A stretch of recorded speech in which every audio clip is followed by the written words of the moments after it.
Hey friends, welcome to the Plaid X2 channel. My name is John. On this channel we talk all things physical media, some movies, music, and books. If you're into that kind of thing, go ahead and subscribe down below for more of that kind of content. So this is a brand new series that we're going to do, and it's called The Five. And so what in this series is all about is I have contacted some of my favorite YouTubers in the movie collecting community, and then some people who aren't on YouTube, just in the movie collecting community. And what I want to do is reach out to them and have a conversation about movies. And what I'm going to do is I'm going to ask them each 5 questions, and they can respond to each of those questions with 5 films. And so the reason I want to do that is, one, I love talking movies, and so it'll be fun to just talk movies with a fellow movie collector.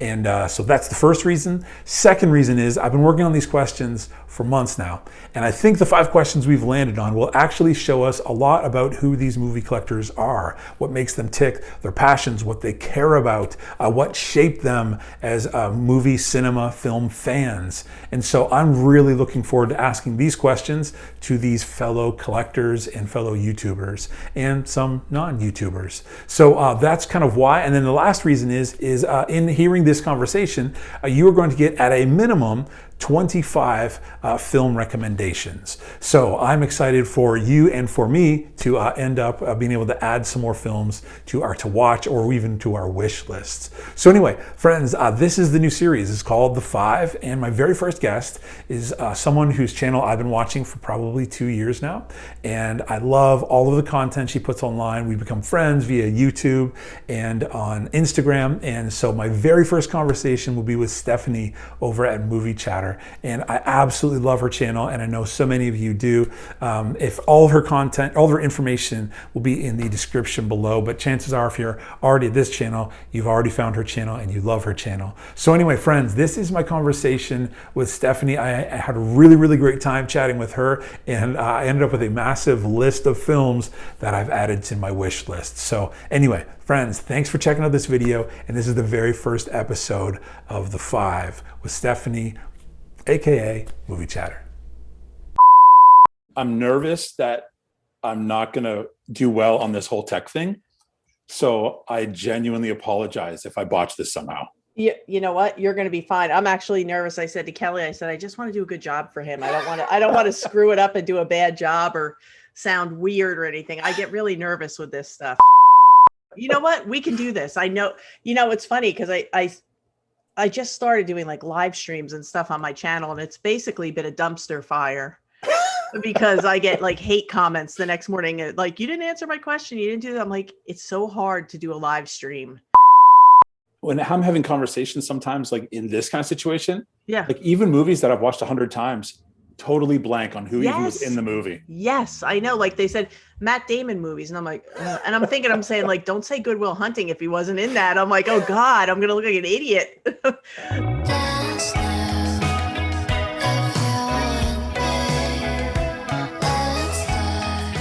So here we are. We actually meet. I know. I was thinking today. I was like, I've been watching Stephanie's YouTube channel for like 2 years. Yeah. We've been chatting on Instagram and YouTube forever. And it's nice to meet you for the first time. Yes, it's very nice to meet you too. The same thing happened with my friend Nathan Jones. And the first time we did we actually just did a warm-up chat before we did a chat. Okay. And we just hung out for a little while. And he goes, this is so weird. We just met now. And I'm like, I know, we've been talking for 2 years, but it's kind of cool how you can just connect now. Like, it is. We didn't grow up with this. No, and it's wild. Like when I got to admit, so when I first, like I've been in the community for like a year and a half. Mm-hmm. And when I first got in, I was hearing people in the community going, these are some of my best friends, mm-hmm. and I've gotten so close to them. And I was kind of cynical. I was like, it's not possible that they're your closest. And it's been really cool. Like so I came in right after the pandemic started. Okay. And so like actual human contact now is totally shut down. Yep. And this community genuinely became the community that I was having the most interaction in my life with. Yeah, it's crazy. So it was really cool. And then to see, that actually really does happen. And people genuinely care about each other. And you'll get messages going, hey, I was hunting and I thought of you because I saw this title. Or I've been hunting and I saw a title. I was like, hey, I thought of you. And it's been really, really cool to be a part of this community for sure. Yeah. And I mean, definitely, I feel like at least the people that I've kind of, as you say, curated, I try to just keep good people. Yeah. Sure. Because like with anything, you have the good and the crazy. And I try to keep because unlike the no drama llama type thing, Sure. So those tend to be the people that I gravitate to, Yeah. and I've been really fortunate that I haven't had any issues. Everybody's been awesome, and I've met some really great people. So, That's really cool. yeah. Yeah, I felt so much like an island. I don't know how you were when you first started. Like I was like, oh my God, here I am with my 10 subscribers and I'm talking to this camera. I don't know anybody. I don't know how to answer anybody's comments. It was so Yeah. weird. I Well, was scared to death. It does feel like first day of school and you show up but you're like in now like the third grade and everyone already has their friends and you're the new Yeah. kid in the school and you don't know anyone. Yeah. So my first video, what I did was there was a handful of people who I had watched their videos for some time. And so I just, in the first video, I just said, thank you to these 5 channels because it kind of inspired me, got me over my fear to do this thing. And I messaged them all on Instagram before I did the video to just say, hey, I just want to say thanks, just so you know, I put your name up there and I hope that's okay. Yeah. And so anyway, and they were really cool. And Joe and Marie were some of the first people. And it was like instant. They pulled you right into the circle. You're one of us. So it was so cool. The Circle of Love. Yeah. Circle of Trust. What movie is that from? I have to remember now. It's Meet the Parents. Is it Circle of Trust, right? Yeah. Okay. Yeah. Robert I knew De it was Niro. something. See? Blank. I know the quote. I don't know where it's from, but yeah. I remember recording my first video. I did a review of Love, Simon because I got an early pass to see it. I don't know how I got it. I just got it. And I went and I'm like, all right, I like it. I'm going to review it. I must have done like 20 takes of the video. Finally, I get one that now I look back and I just can't even watch it. But I thought, I'm like, oh, this is the one. So I'm getting done. I'm wrapping up. I'm doing my closing statement and a light fell out of the ceiling. No. Yes. You hear this huge crash and I just kept on going. I'm like, I am not doing this again. So a lot of my friends went back and they watched that and they're like, yep, I heard the light. And I'm like, a light just fell. I see it going down right out of the ceiling.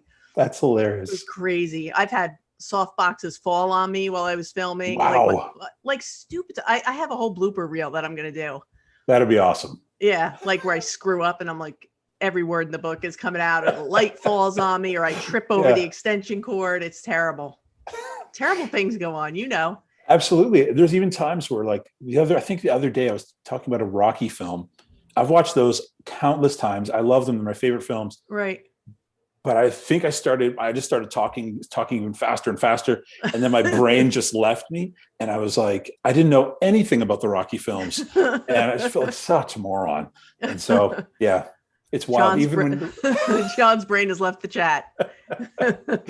Yeah, because I think I was on like my 4th video I was trying to record, and my brain was like, "Yeah, we're not doing this anymore. We're all done for tonight." So yeah, that's why the live streams petrify me.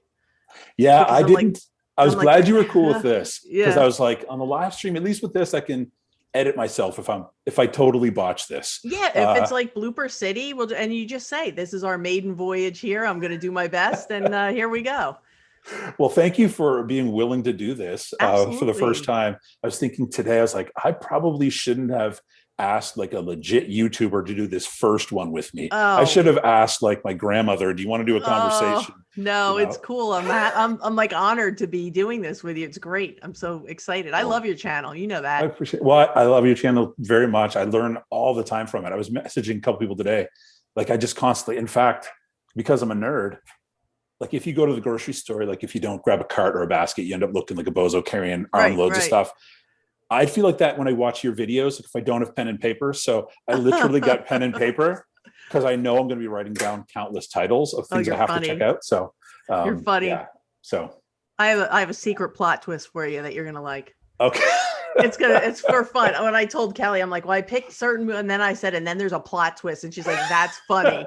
She goes, that is good. Good. Well, glad. So that's awesome. Hopefully you'll enjoy it. It's good, clean fun. I keep it clean. Family friendly content, as Absolutely. I call it. Well, I did want to ask you before we jump into the other questions. I did want to ask you on the Criterion stuff, how you're enjoying the Criterion sale, like this round. I'm loving it. I have actually tempered my spending because I said I'm only using what I have in gift cards. Because it's your birthday month this month. It's my birthday month, and I was saving all year. Thank you. I was saving my stuff all year. Some stuff I've gotten from Amazon because I had Amazon gift cards. Some stuff I've gotten from Barnes and Noble. and that was it. I cut it. Nice. So I have to make it to the end of the month. But now did you see the October releases just came out? Well, that was my other question for you was what do you think about those releases? Oh, come on. Why? I had that Uncut Gems. How do you say no? I know. And did you ever see Onibaba? No, I haven't seen it. It's like one of those, maybe more for me than you. It's a Japanese, like a ghost story, but it's very much rooted in Japanese culture that pertains to jealousy. Okay. So if you know the story, it's called the Hanya Mask. If you look up the story of the Hanya Mask, it really explains that movie. And it's the mask that's the cover of the movie. Yes. And it's all rooted in jealousy and envy and all that stuff. And the movie is so on point. It's so good. Really? Oh, and I have the Eureka copy, but it's a region B. Oh, okay. So if my region free player ever goes and I don't want to buy a new one, I'm like, I should get rid of the region. I could sell the region B, get the Criterion, and then I have to wait till November. I know. I was glad like that it is a ways off, that I can't run out and go buy it right now. How are you doing with the sale? I've done 4. I picked up 4, and there were 4 that were like top of my list. Right. And so I was really glad to get those 4. Birthday month for me is next month. Okay. So I am hinting around the house of like, hey, the sale's on now, and that would be wonderful. Yeah, pre-buy. So maybe some pre-buys happening. There you go. But High Sierra was what I was interested in out of the October releases. I did see you shared that. Yes. Yeah. I haven't seen that one. I haven't either, but James Cagney, Humphrey Bogart, to pick up another one of his on Criterion would be phenomenal. So how do you not, right? I know it's so good. So hard. Oh, it's I don't know. I say there's some, and I'm trying to say it without judgment, but I know there are people out there who just do Criterion for clicks because they know it's a hot ticket. So they'll go out and pick up a couple movies, and that's okay. That's cool. But then there's other people that just deep dive, and that's what I want to watch. You know, like I love it when people truly love what they're watching. You know, and I love that. And that's one of the things that really drew me to your channel is that you truly are passionate about what you're watching and you love it. And like, you can't even hide it. And I just love that, you know, and that's what I'm looking for. And I think Criterion just gives you so many options to find those things that you love. And they just have a way of kind of leading you down the rabbit hole. Because when I first started, I was like, oh, am I really going to go subtitled? And it was over. I mean, one subtitled film and it was over. Yep. And then this whole world opened up. And I was like, come on. Oh my God. And they just keep putting out one great month after another. They have been killing it this year. Yeah. The last few years, actually. What's crazy to me is like every sale that comes around is I hop on to their website and I'm like lay in bed at night and I literally scroll and I feel like I scroll through the whole catalog. Me too. And then the next sale road comes around. I'm like, I haven't seen these. I don't think I've ever noticed these were in their catalog. Right. And they've been there the whole time. I but know. You're right. It keeps going. Like I had a list when I first started buying them. I had a list of like 12 and I was like, that's all I want from their whole catalog. I won't go crazy. It won't be too expensive. And when I get to 12, it'll be complete. And yeah, I think I'm at like 36 now, which isn't a massive collection, but it is, 3 times the size I thought it was going to be. Yeah. And I tell people all the time, I mean, as well as anyone, I love my horror. But if God forbid my house was burning down, after I got my dogs out, I'd get my Criterions out. I would get my dogs out and I would go back and I'd be like, Mommy has to get the Criterions. Yeah. And that's what I would grab. That's what I get. Good. They are. They're so good. And some people are like, oh, they're so pretentious. And I'm like, no, they're really not. They're so good. Yeah. It's pure art. Yeah. And you see so much influence on today's cinema. I mean, not really today, but more modern. You see the influence there. Like take a movie like the Lady Snowblood collection, and that directly made Quentin Tarantino do the Kill Bill 1 and 2. Wow. Like that's where it's at. That's where it started. He sees that, he does Kill Bill 1 and 2. There you go.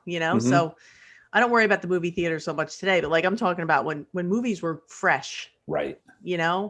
And that's where they get their influence from. So if you want to know about film, they say it's film school in a box, and it really is.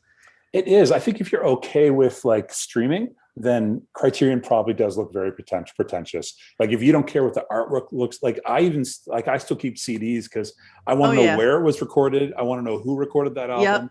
I want all of the album artwork to it. Backup singers. Absolutely. I want to know everything. Yeah. Yes. Yeah. So I don't see it as pretentious, more of just like a curiosity for the craft, because you're right. It impacts everything. Like when I think my first Criterion was a Chaplin film. I think it was either The Kid. I'm pretty sure it was The Kid. And I loved it so much. And so I was like, oh man, I've got to get one more. And now I have all 8. Yeah. But you watch Chaplin and you just see all of your favorite comedies going, that's where they got that. Yeah. And then I ended up getting Buster Keaton's The Cameraman when that came out. And then I'm like, oh, this is where they got this. Yes. And it's so fun to watch that. Yeah, it really is. And I haven't had it yet, but from what I hear, Criterion streaming channel is quite nice.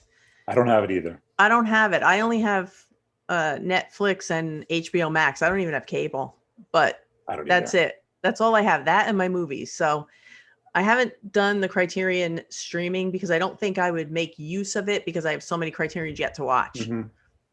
But I don't know that I'll, with the box sets and stuff, I don't ever think I'll hit the bottom. I do walk around my house in a joking manner, acting very pretentious when my wife and daughter are using all of the streaming platforms. And I head to my library to get an actual film to watch. Daddy's going to get a film. Yeah, there you go. There's nothing beats. I saw a guy do a video and it was how to open a Criterion or something. And he's like, really? he goes, and you have to smell the paperwork. And I'm like, yes, there's a smell when you open up a new movie. Absolutely. It's a whole thing. It is. We're on the same page. Only nerds can understand this. It's true. Film nerds, you know? Uh-huh. So my wife is great. She helped me set this whole thing up. Nice. She has no interest in hearing me talk about these kinds of things. But I appreciate that she appreciates that I do love it, and she will help me with this. So. Oh, that's very nice of her. I'm glad she set it up. Well, hey, Stephanie, let me ask you, I have a handful of questions for you. Great. And so this is this new series, and thank you for being the first person to do this. Well, thank you for having me. So I've been working on these questions for a long time because these 5 questions, I think, do a couple things. One, it's just super fun to talk movies. 2, though, I think because I've been watching so many YouTubers and just grown to respect and learn from so many of them, I feel like these questions kind of open a door to like tell us a little bit more about these people who I've come to really enjoy and respect and learn from. And then also for anyone who may watch this, they're going to end up with at least 25 film recommendations, potentially 25. So anyway, thanks for being willing to do this. And yeah. Absolutely. Hopefully it goes okay. It'll be fabulous. Good. I know it.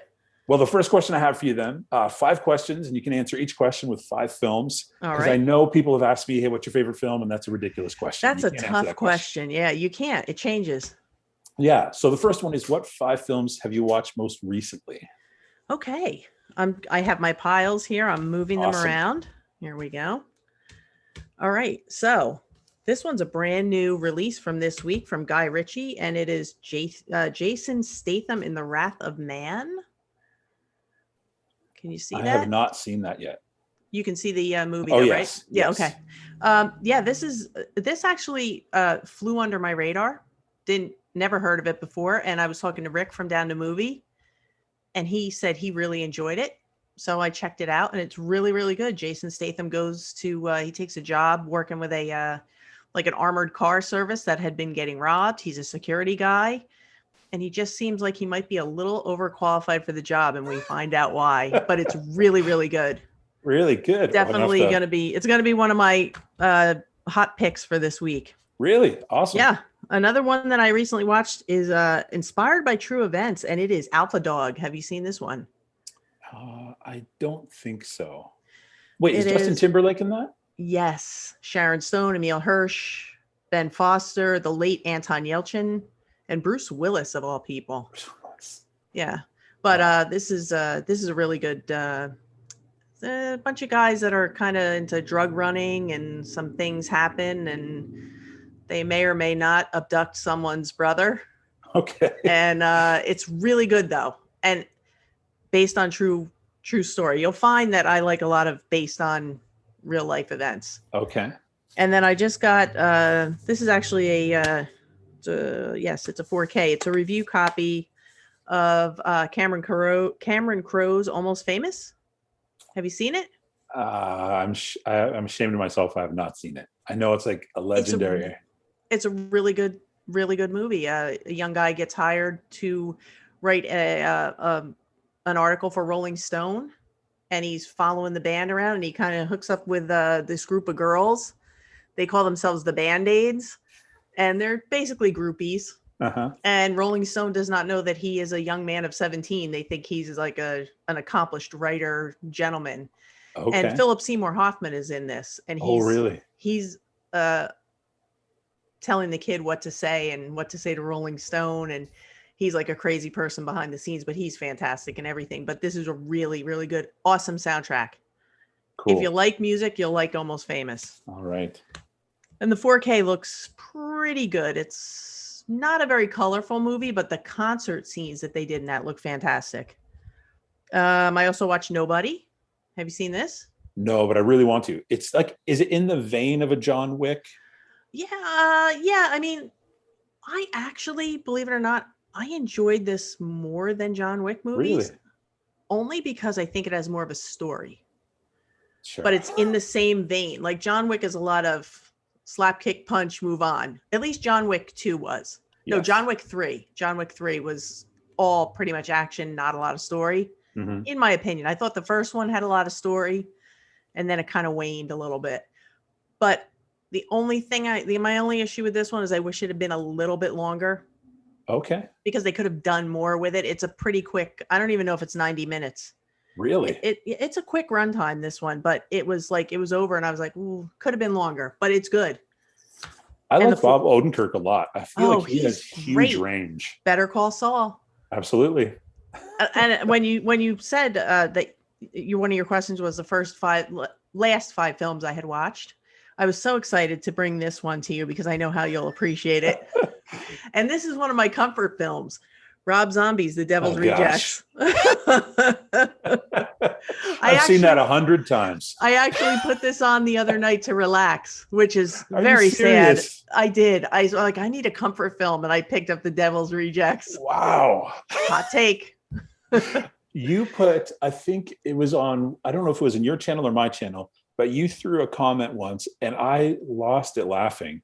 It was an idea that you and I do a series where I watch a horror film that you recommend and I throw out a Christmas film or something. We're going to do it. Well, I was laughing so hard. And then all of a sudden, just like unbelievable anxiety of the thought of me actually having to watch those movies. I can promise you, if you let me pick you a horror film, I won't pick anything that will keep you up at night to start. You have to like ease into it. And then by like if we make it a series, which would be awesome. I'll be crying watching movies and I'll give you things that will make you stay up at night, but we have to ease into it. Because I don't cry at movies, really. Oh, really? Rarely. You'll see. Rarely. The older I get, it's like it's almost drop of a hat. Like I have a video that I filmed, and for some reason, it's actually not uploading on YouTube, and I don't understand why. But it's the top 10 films that made me cry. And the older I get, it's like it's so easy for me to cry. And my daughter and I were watching Toy Story 3 the other day, and I was like, just trying to hold it together. You said that. Yeah. I saw that on your animated film pick. That's funny. The Devil's Rejects, that was your comfort film? This was my comfort film. And believe it or not, I have the, do you collect vinyl? I don't. And I've stopped myself from it. I want to. Don't start. Don't start. No, I won't. Because there's a company, Waxworks, and they do beautiful colored vinyl, and they do primarily movie soundtracks. Okay. And I have the Devil's Rejects soundtrack, and it's just insane. They take quotes out of the movie and then they'll put a song. Really? But it's like really good, like 70s rock. Okay. So it's actually really good music. Because I don't want anything with bad music. You can't have bad music. No. But it's actually Devil's Rejects is a good soundtrack. And it's a good comfort movie. If you can't sleep at night, put it on, you'll relax, right? You'll come right down. I would intentionally stay awake till the next day, till the sun came up. Oh. Well, so those are my 5 recent movies. That's great. So the next five for you are the Okay. 5 films that you have the earliest memories from. Okay. All right. That's this pile. I hope I'm not being too long-winded here for Not you. at all. I'm trying to keep so it. loving this. So. I'm trying to keep it brief. Now, this one, my grandparents took me to see it in the summer because my mother said we weren't allowed to see it. Jaws. And I can honestly say, there you go. I can honestly say I have never been in the water since I've seen this. Really? Never. I live 3 miles from the beach. Wow. You could not pay me to swim. Really? Never. Because of this movie? Because of Jaws. Because wow. The way they did the cinematography when they show the swimmers and they do the point of view of the shark, that is what I think of when I think of going into the ocean. I won't go in an ocean. I won't go in a bay. Like if it's a brown water bay or lagoon, no. Pools only. Never again. I watched it for the first time last night. How'd you like it? I liked it very much. See, you slept, right? I did. Well, I have to make a confession. I fell asleep 30 minutes before it was over. Okay. But for me, that's very, very common. So at home, once we get my daughter to bed, everything done, cleaned up, I'm not usually watching movies till like 9 o'clock at night. Right. And I'm gone around. So this morning I woke up, I watched the last 30, absolutely loved it. And it was beautifully shot. I love the town. I love the main character, everything about it I loved. And it genuinely, I was nervous going into it. I was like, we're talking, 45 years ago, 46 years ago? I was like, I don't know how well this is going to be, like if it's going to be scary. It is so good. So well held up. Yeah. It holds up. It really does. And it was shot on Martha's Vineyard. Okay. And they actually have Jeff from Films at Home just recently on a vacation for a weekend with his wife. And he went to some of the filming locations and shot.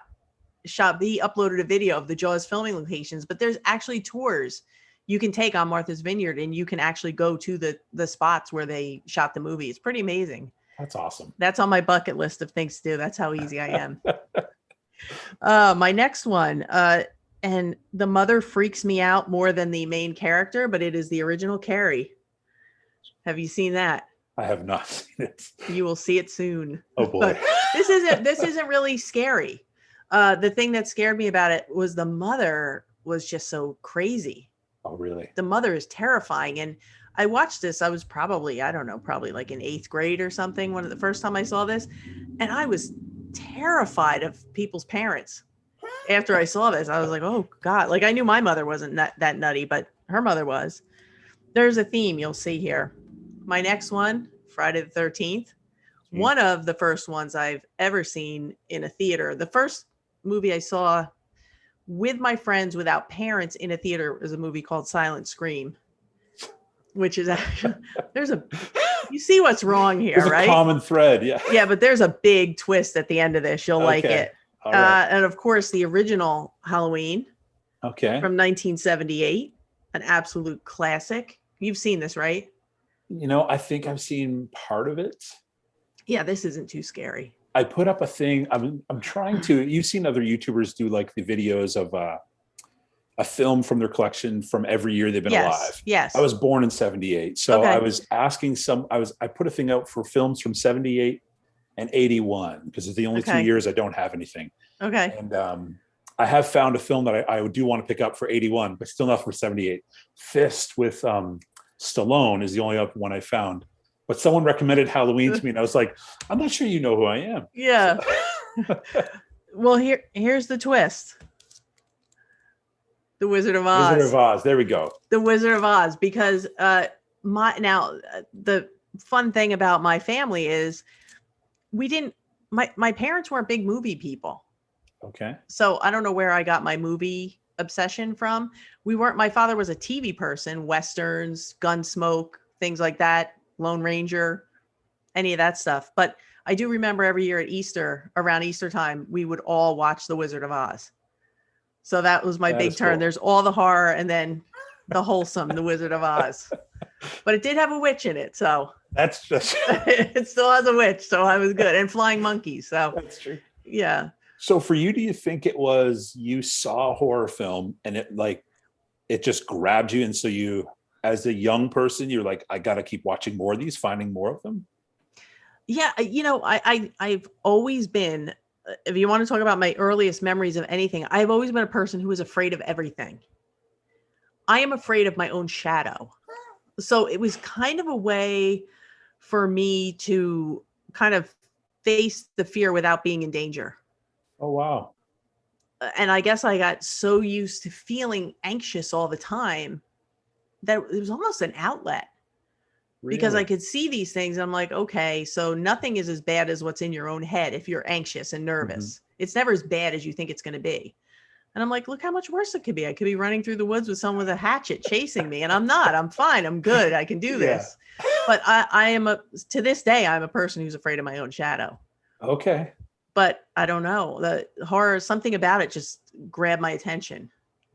And I feel like for me, when I was a kid, I think it was sixth grade, Pet Cemetery just came out. mhm. And my experience in the movie theaters was Benji, Ernest, like that's it. And my friend, Pet Cemetery was the sleepover movie, and I was at a sleepover, and my face was buried in a pillow the entire time, just terrified. And I think for me, it was, I can't ever watch this again. Like, I think it just, Okay. yeah, I'm pretty sure that was what it was for me. Okay. So you had almost like a post-traumatic stress thing because it was thrown on you at a young age when you weren't prepared. Yeah, I think going from Benji and Ernest to Pet Yeah. Cemetery was a bit of a jump for me. And so your family, they were into movies then, like they would take you No, to, no? Okay. no. So it was like my aunt took me to see like Ernest Saves Christmas, kind of a thing. Okay. And then another like kid's birthday party was Benji. Okay. We were all sports. So movies for me was actually pretty late in life, Mm-hmm. and was, yeah, like much later on. And so it was from 0 to 100 with Pet Cemetery for me. Yeah, that'll do it. So. I want to put a disclaimer out though. I will never ever watch or condone anything with animal cruelty. If I know there is Okay. if I know there is any kind of, I can't watch anything where there is animal cruelty. And especially if it's questionable, like there are some filmmakers that have been known to do things that they Oh, wow. actually hurt the animals. And no, that's where I draw the line. None of that. No. So I'm not, and I don't like anything where there's like the torture stuff Mhm. and they call like, there's actually a genre that they call them torture porn. I don't like any of that. It's just like your basic stuff. I mean, Devil's Rejects, that's as crazy as I get. That's as crazy as I get. That's it. That's hilarious. Yeah. So, Wow. Well, that's so awesome. those are my, that's what formed this mess. Well, I find one of the things in this community is most people, even if they're not like huge horror fans, they all are into it, at least to a degree. Mm-hmm. And that is another one of those things where I very much feel on the outside of, I want to watch them. So like my horror collection would be A Quiet Place, and like the Universal Monsters. That would be the horror section of my collection. But see, they're good too. Like I love the Universal Monsters and I love A Quiet Place. Like I think you have to watch what you enjoy. Sure. Absolutely. Like if that's your comfort zone, that's like, I mean, the Universal Monsters, they're classics. So good. That's one of the best box sets I own. I love them. It is. So great. I just think, I mean, we like to joke about like, I don't cry and you don't do horror, but like, legit, like maybe you just do horror differently. True. Like you're more of a classics guy, Sure. And there's a lot to be said. Like we talked about before, that laid the groundwork for all this stuff. Yeah. Without that, you don't have this. True. Yeah. So absolutely. Maybe you're teaching us something there. In my safe zone. That's okay. That's okay. Well, the next question I have for you is, what 5 films have had the greatest impact on you? So it could be like emotionally, it could be like, wow, this altered my worldview. This helped me see like other people and their stories and like helped me to get in their shoes. Like, so it could be any of those things or none of those things, but had the biggest impact on you. Okay. And these are ones that I picked out. I mean, there could be 100 more I could say that for any of these really. Yeah. One of the biggies, and this I often talk about this as my favorite film of all time, which it pretty much holds that number one spot. It's a movie called Baraka. I don't know if you've ever heard me speak about it. I'm writing it down. Yeah, it's Baraka. Okay. And actually, this movie was actually shot in 8K, and they downscaled it to Blu-ray, so you can imagine how beautiful it looks. Wow. This movie has no dialogue. It is just beautiful pictures with beautiful meditative music, and it's from all around the world. It's beautiful images from all around the world, different cultures, different types of music. They show the very rich, the very impoverished. Like you get a look at everything, every aspect of life that you can imagine. And they go to the polarities, like I said, the very rich, the very poor, and the very quiet to the very chaotic. And it's just about the journey of life. And it just taught me, I saw this at a time when I needed it most. And it taught me that there's so much more outside myself. There's so much beyond our front door or our routine. And it made me want to see everything. And it made me just want to learn about everything. And it taught me so much. This is a beautiful, amazing film. Wow. And to this day, it is the one CD that is always in my car. Really? The soundtrack to this. Yeah. Yeah. Like all kidding aside, when I really need to calm down, Baraka. And what year did that come out? This one, let's see. Now good question. 2001. Oh wait, it says first it says 1992, then it says 2001. I'm gonna say 2001. Okay, I'll have to check that out. Yeah, it's great. It has a companion piece. It's called Samsara. I didn't connect with Samsara as much as I connected with Baraka, but it's worth seeing. Okay. But it's wonderful. And another one is a document. The next four are documentaries. Freedom Riders. Familiar with the Freedom Riders? No.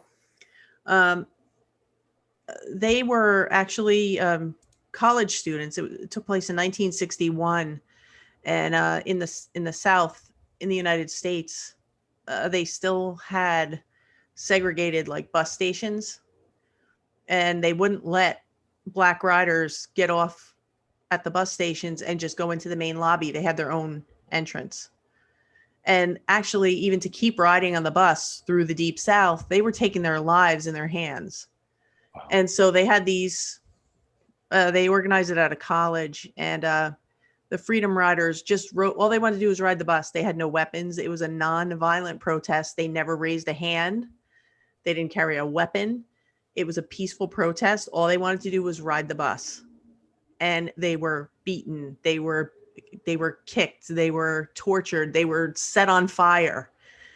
And what they did is they would be injured so badly they would end up in the hospital, and they just had students waiting at the university to get on the next bus and ride down. So they just kept coming and coming and coming until actually John F. Kennedy and Robert Kennedy had to do something about it and step in. And this just shows that change can come through nonviolent protests. Wow. And we owe them a debt of gratitude. Wow. Because this is an amazing documentary. Amazing. And yeah, it blew my mind what these people went through and never raised a fist to anyone. Unbelievable. Amazing and brave. Mm-hmm. Another one. This is actually an A24 film, and I don't hear too many people talk about it when they talk about the A24 filmography, but it's Amy. Okay. Have you seen this one? I feel like I might have. Okay, so it's a documentary about the life and tragic death of Amy Winehouse. And I didn't know much about Amy Winehouse beyond just that I knew she had struggles, and I knew of her music. I'm a huge fan of her music. She has her voice was just a gift. Yeah, absolutely. And I just thought she was a wonderful singer, but we all knew she was troubled because that's all they reported. And in this, you see how we treat celebrities, and they lose their humanity. They strip them of their humanity. And when this girl was dying right before our eyes, they wanted to get it on film and take pictures. Wow. Instead of someone reaching out and saving her. And she wanted to be saved. and this will break your heart, but it's important. It's an important movie, and I highly recommend everybody watch it, because what happened to this Amy Winehouse shouldn't happen to anyone ever. It's amazing. It was an amazing. It so far exceeded my expectations. Wow. And this next one, I think you may have commented on it when I think you did. Born into the Brothels. That's amazing. So powerful. Okay. So then this is right. You commented on this, I think, because that may have been one of the first comments you left. I think so. Yeah. Because I shared it and I was like, oh, somebody knows it. Thank you. So yeah, this is an amazing. I think the project is still ongoing. I think so. Yeah. Yeah. And for anyone who doesn't know, it's in the brothels in Calcutta. And we have a lady who's a professional photographer, and she goes in and she teaches the young people in here who are basically born into a life of, they're going to be sex workers when they come of age, which no child should have to worry about. And she gives them the means to find their way out through teaching them how to take photographs of their daily life. And she gets people to come in and try and sell their work. And I believe it's still ongoing. Which is amazing. But this Born into the Brothels is an amazing, amazing film. So powerful. Unbelievable. And you might actually, this was from a case in Canada. You may have heard of it. It's called Dear Zachary, a letter to a son about his father. I've not seen that. This is another one. These are not feel-good movies generally, except for Baraka. But that's why I believe they're so impactful. You know, not to go totally dark on you here, but this is this broke my heart, but it's so important because we have a story of a young doctor who is dating a gal, and there's some issues, and she commits a homicide. She takes his life, and she is also pregnant with his child. He was the only son. His parents had no other children. He was an only child. So they want to get to know their grandson, who is named Zachary when he's born. And his mother is imprisoned, and the grandparents get custody of Zachary. And all his friends and his family decide to make this documentary so Zachary can know who his father was, because he will never know his father because his father was murdered. And then the mother gets out of jail. She is let out of jail, and she is fighting his parents for custody of the boy. And this, if nothing else shows you why laws need to change, this movie will show you why laws need to change. Wow. But this is an emotionally moving story, and I'm glad they did what they did with it. And his friends and his family are amazing for putting this together. So, because all they wanted was for him to know his father. Wow. And it's Dear Zachary? Dear Zachary. Yeah, it's called Dear Zachary. If you just look up Dear Zachary, and then the tagline is a letter to a son about his father. Okay. But yeah. Oof. And it's got it won all sorts of awards. But yeah, so those are the ones that impacted me the most. Wow. A little bit of a buzzkill there, but they're all, I think, very important. And I tend to mix up my content a lot. So yeah. Well, one of the reasons I asked that question, because I think it shows what resonates the most with the soul of whoever answers that question, and what they would fight for, and what they would stand for, and stand against. And so that was one of the reasons I asked it. So it's totally cool that you go deep on that. That's great. Yeah. I don't go deep a lot, but I go deep with I go deep with documentaries because I try to pick ones that I think are worth watching. Cool. Like, I don't want to just watch people trying to do stunts and fly off buildings and set themselves on fire. I want something that's gonna hit me where it should hit me, you know? Yeah. Wow. So those are my impactful movies. Awesome. My list, it's growing. So, what 5 films do you consider to be underrated? Underrated. Okay. Underrated. Yeah. Well, again, this could have been 20 deep, but I just picked some that I think are maybe somewhat well known. Okay, so the first one is a Denzel Washington film, and I may have told you about this one. Roma J. Israel, Esquire. Love that film. Right? Yeah, so good. I rarely ever hear anyone talk about this when they talk about Denzel, and you know what? I love the story, but even more than that, I love the dialogue and the writing. It's Mm-hmm. genius. And I tell people, I'm like, if you don't see it for anything else, see it for the writing. Absolutely. But I think it's criminally underrated. You know, So I thought in that film, what was so amazing was I forgot Denzel was in the movie. yes, Like he just is gone. A few he minutes is into the gone. movie, he's gone. Yep. And I was just in awe of, I'm always in awe of his ability because he's Yes. a legend. But in that film in particular, he's just not there anymore. Yeah. Yeah. This film blew me away. Yeah. This and Antoine Fisher might be my two favorite Denzel films. Go figure. So good. So yeah, so we got to put some love for Denzel in there. This is another one inspired by real events. It's called The Express, and it is the Ernie Davis story. It's a football movie. Have you ever heard of this one? I've heard of it. I haven't seen it though. Oh, so good. I think Chadwick Boseman is in this. I know Charles Dutton is in it. I think for some reason I thought Chadwick Boseman was in this, but this is the Ernie Davis story, and he was the first they say the first African American to win the Heisman Trophy. And this is his story. But it's an amazing film. So if you haven't seen The Express, put it on the must-see list.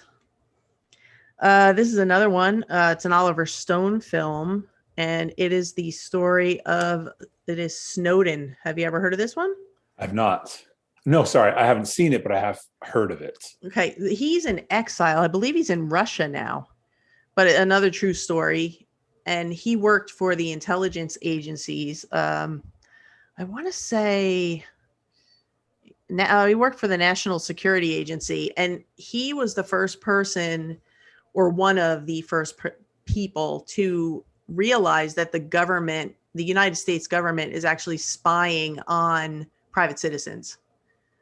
Like through our webcams. Think of the Echo Dot that you have in your living room. And, when you're walking through Target and all of a sudden you get an ad for that, powder puff you just picked up in aisle 3 and it's on your Facebook app, you're being Snowden. Mm-hmm. And everybody should know this story because he is still living in exile for what he did. And he was way ahead of his time. And he warned us that this was coming, but they're watching. They're not supposed to be.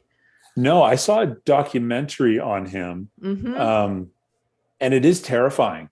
It is terrifying. Yeah, you feel it's so unsettling the whole time you're watching it, and you're putting things together, realizing how watched you are. And I know I saw some statistic. I'm not going to try to quote it; I'll get it wrong.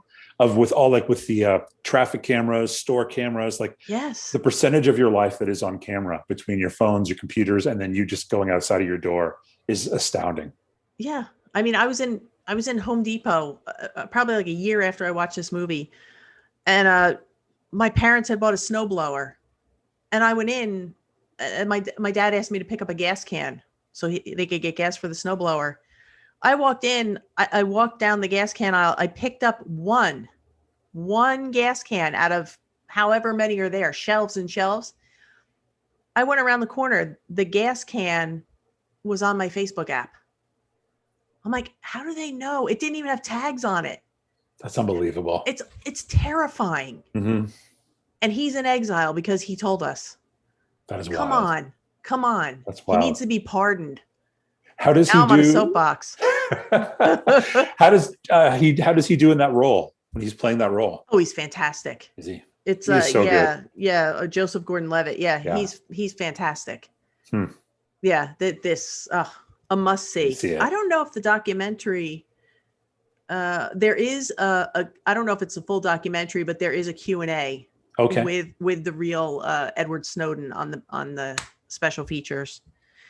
This is another one based on a true story. It is Jessica Chastain in the Zookeeper's Wife. Have you seen this one? No, I haven't.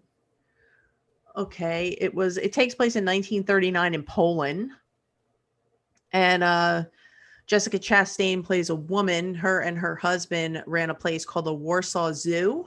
And you can see on the back, They have all kinds of animals, and they were really good people. They had a little zoo, and what ended up happening is the Nazis came into Poland, and they took over their zoo, and her and her husband decided to use the zoo and the like the caves and stuff underneath the zoo to try to save Jewish families. Wow. It's an amazing, tough to watch at times, but an amazing movie. Wow. The I've never even Zookeeper's heard of Wife. it. I never hear anyone talk about these. I try to pick things I don't hear people talk about a lot, but this is an amazing movie, and they're heroes, but Wow. they're amazing people. It's a great movie. Really, really good. I'm always so proud of myself when I have an app, a sorted app, and it's got my collection and my wish list. And not long ago, I had it down to like 20 some, and tonight it's going to like explode. You know what? I told somebody, one of my friends, I think it might've been my friend, Nathan Jones. He, because we have a running joke that we stop watching each other's videos when we run out of money because we just keep spending. He texted me the other day, and I said, you know what? I can't watch any Criterion Hall videos until the end of the month because I'm going to find something that I want, and I can't. So you just can't watch haul videos. It's true. And now look, you're running a haul video, kind of, sort of. You're a haul video guy. The last one I have that I think is underrated. It stars Mark Ruffalo, who everybody wants to put in the Avengers. They know him in the Avengers, but I dig him in other roles like Infinitely Polar Bear. I've never heard of that. He plays a dad of two little girls who struggles with bipolar disorder, and his wife, I believe she wants to go to medical school. She's going to go to a graduate program because he's not real good at holding a job, and she wants to go to graduate school so they can better their family, but he needs to stay home and keep it together and take care of his girls so his wife can go out and get her degree and move them into a better place. Amazing. It's a really impactful look at family life, kids interacting with their parents, and sometimes when the kids are the adults almost. Wow. And him trying to keep it together, a man who's suffering, trying to keep it together and prove that he can take care of his family. Wow. So really, really good stuff. And it's a great movie. It's part of the Sony Pictures Classics line, which, can you see that up here? Yeah.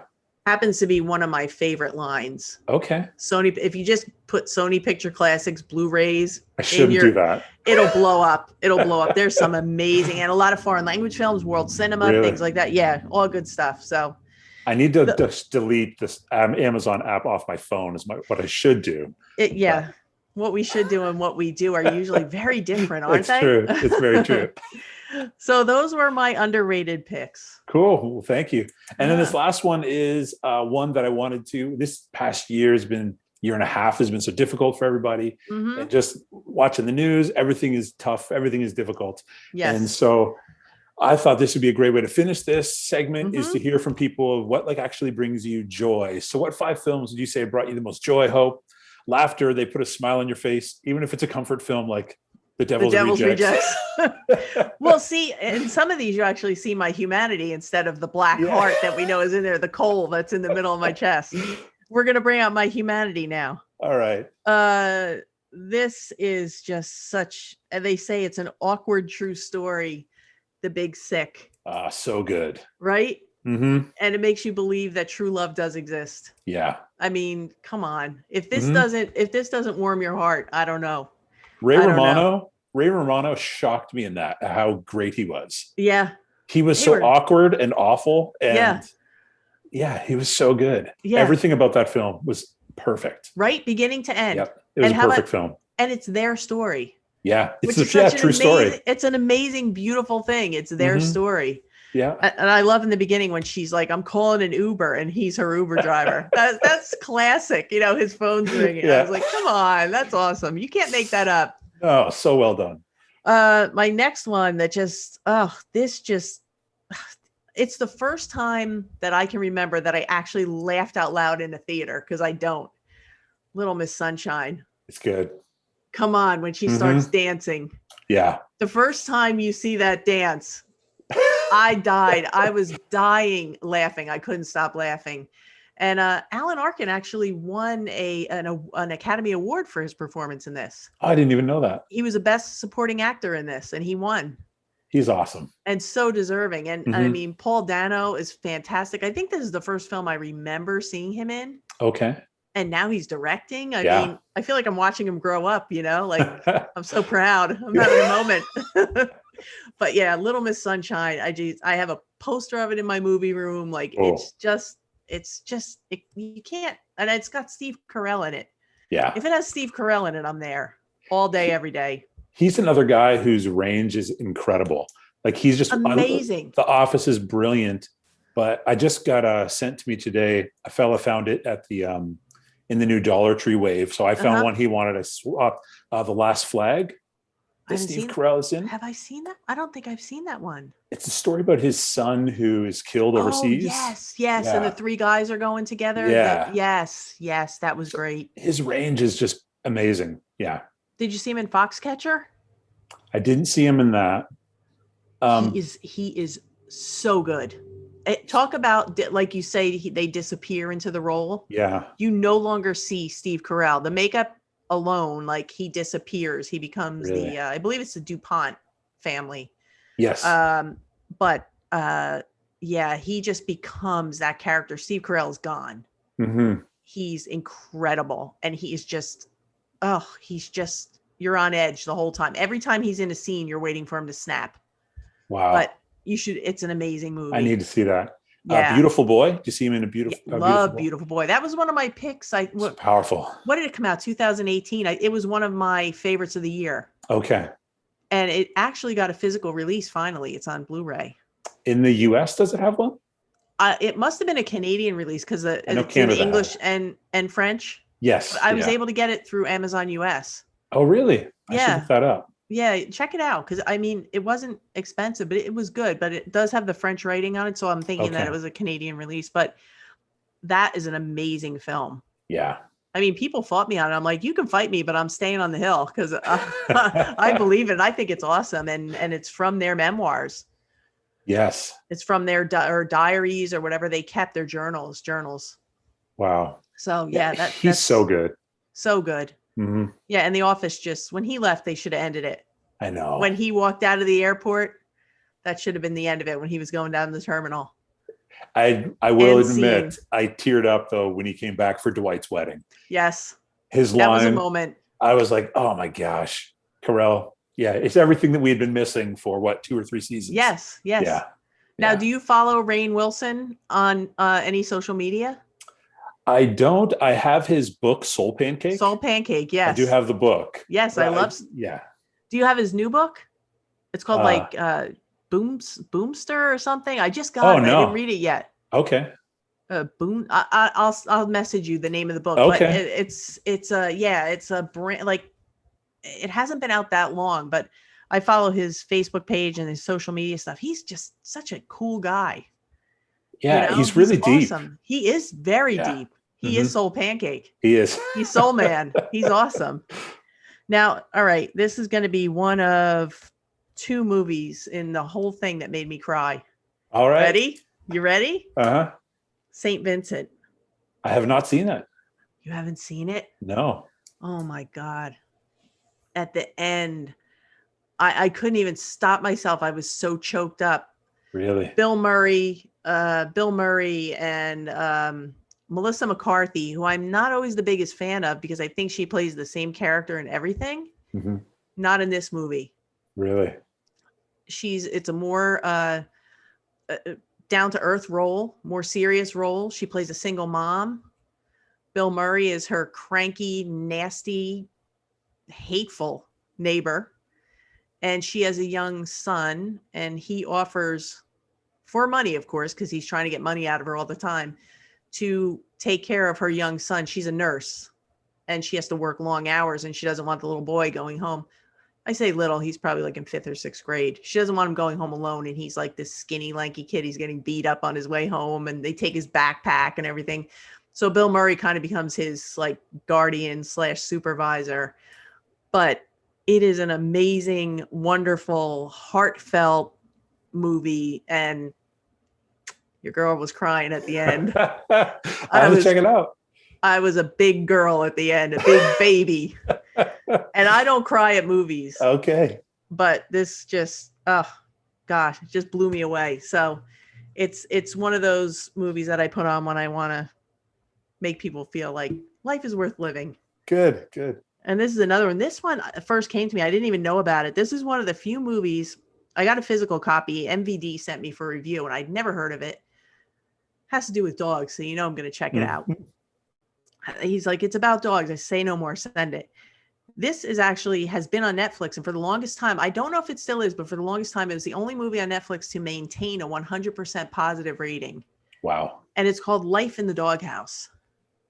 I have not seen it. No, never heard of it. It's these two gentlemen, and they are life partners, and they decided they are very much into the equestrian scene. And, you know, with horses and stuff, there's always dogs around. They decided to start a rescue of their own. But they did it with no funding, all their own money, in their house. Wow. They are meticulously neat. At the time of the filming of this, they had 72 dogs living in the house. Wow. And not a speck of dirt on the floor. Not a single dropping in the yard. Every dog gets health care. They go to the shelters on a daily basis. In the film, they're going like on a daily basis. They get calls for the worst cases that are up for euthanasia. Wow. They tell the people that are working with them or volunteering, usually volunteering, we're going to get 5 dogs. They come home with 15 because they don't want to leave anybody behind. And they take the worst cases, like heartworm positive, where they have to quarantine the dog for months, and they pay for all the medical care, and they save their lives. And some of these dogs, they take them knowing that they are not adoptable. They are never going to be able to be adopted out, and they can live out their life at their home. Wow. They're amazing. They give you hope for humanity. They really do, because like, that's awesome. It's just seeing people doing good. Mm-hmm. And they haven't even been on vacation. They were mortgaging their house. They haven't been on vacation because they don't want to leave the dogs. Wow. And it's just an amazing, amazing story. You feel like it makes you feel like you want to go do something good. Mm-hmm. And it's a beautiful, beautiful story and a beautiful film. And they are like my favorite people. That's amazing. Yeah. And is this in the US? They're doing this? They're in South Carolina. Oh, really? They're in South Carolina. I've actually talked to the people. I didn't talk to the guys that run the rescue, but I actually did a standalone review for this on my channel. And their PR person saw it because I shared it on Twitter. Okay. So she had contacted me to get permission to share the video because they were happy with the coverage. And this was before they went to Netflix. So they were just trying to get corporate sponsors and stuff. So they were trying to get bits and pieces of stuff they could share to kind of promote what they were doing. But they're amazing. That's really cool. Amazing. But that warms my heart every time I watch it. And I have to be careful because next I'll have 72 dogs. And I am also a neat freak. So you know, with 4 dogs, I'm vacuuming and dusting. And I'm like, where did all this hair come from? And my last one, this just gives me hope for even the most screwed up of families. Silver Linings Playbook.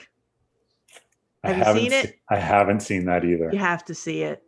You have to see it. It's just such a good movie. The guy, Jennifer Lawrence, she got Best Actress. Academy Award winner Jennifer Lawrence got Best Actress. And Bradley Cooper plays a young man who's struggling with some emotional issues, I guess over a breakup. And he moves in with his adult man, moving in with his family, and he has to learn to put up with his quirky family and his own issues. And they are just a dysfunctional family who knows how to function. And it's just such an amazing movie. And then, you know, he meets Jennifer Lawrence's character, and she's screwed up, and they kind of learn how to help each other out. But this is a great movie to just gives you hope for everyone. And it'll make you laugh and it'll make you cry. Yeah. But, yeah, it's good stuff. Is De Niro in that? He is. He plays the father. Okay. All right. Yeah. And like they're all into I believe it's the Philadelphia Eagles that they're into, but like there's all these rituals around the games every Sunday. And like if the sun wants to go out, and Robert De Niro's yelling at him, "You can't go out, not before the kickoff. You can't leave." Like everything's jinxed, and they have all these like, so they've got their OCD issues, and then the son's dealing with his own emotional issues, and they're all crazy, but they love each other. So it's so much fun. You have to watch it. It's on my list. You'll dig it. It's a winner. Everybody that watches it likes it. There we go. Tell your wife I'm sorry. That's what I'll be doing tonight, is adding stuff to my app. Yeah, so and just saying, I'm sorry. I'm sorry. I'm sorry. I've got to sell more stuff, do another yard sale to get these. Yeah. We're all doing it. Yes. All the cool kids are doing it.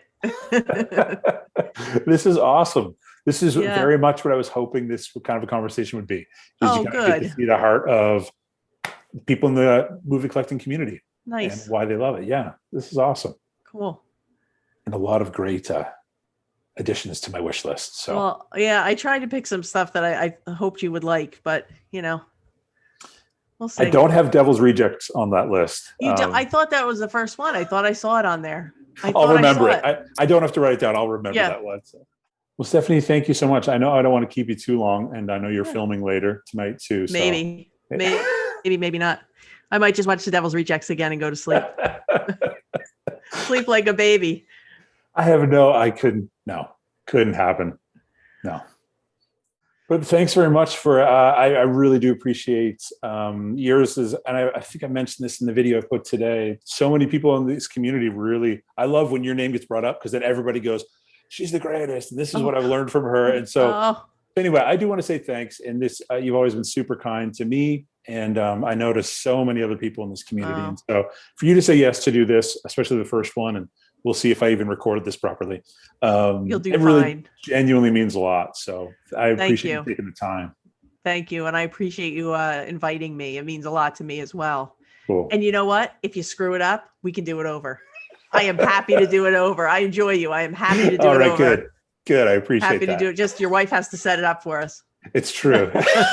But no, seriously, if anything happens, just let me know. We'll do it again. Awesome.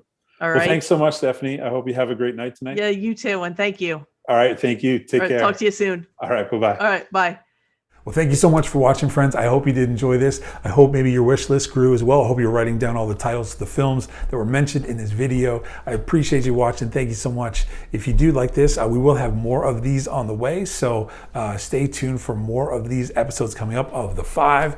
Thank you so much for watching. If you did like this video, please do hit the like button. And if you want more of this kind of content, please do hit subscribe. Thanks so much. Take care of yourself. We'll see you next time.